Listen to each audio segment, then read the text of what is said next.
চরম বিপাকে গৌতম আদানি, তার বিরুদ্ধে কোটি কোটি টাকার ঘুষ কেলেঙ্কারির অভিযোগ আনলো আমেরিকা। এমনকি জারি হয়েছে গ্রেপ্তারি পরোয়ানা। কিন্তু কেন এমন পরিস্থিতি? আসলে আদানির গ্রিন এনার্জি লিমিটেডের সাথে এক মার্কিন সংস্থা আজুরে পাওয়ারের চুক্তি হয় যে যৌথ উদ্যোগে তারা 12 গিগাওয়াট সৌরশক্তি উৎপাদন করে ভারতের বিভিন্ন রাজ্যে, বিশেষত তামিলনাড়ু, অন্ধ্রপ্রদেশ, ওড়িশা, ছত্তিশগড় ও জম্মু কাশ্মীরে বিক্রি করবে। আর এটা করতে পারলে তাদের লাভ হবে আগামী 20 বছরে প্রায় 20,000 কোটি টাকা।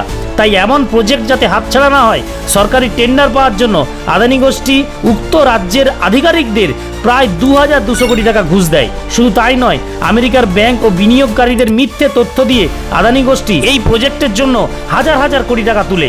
এই কারণে আমেরিকার সিকিউরিটি অ্যান্ড এক্সচেঞ্জ কমিশন প্রতারণা ও দুর্নীতির অভিযোগে গৌতম আদানি সহ আরও 7 জনের বিরুদ্ধে গ্রেপ্তারি পরোয়ানা জারি করেছে। এখন প্রশ্ন হচ্ছে, এটা শুধু অভিযোগ, যতই কেলেঙ্কারি হোক না কেন গৌতম আদানির মতো ধনকুবেরদের অভিযোগ কখনোই প্রমাণিত হবে না।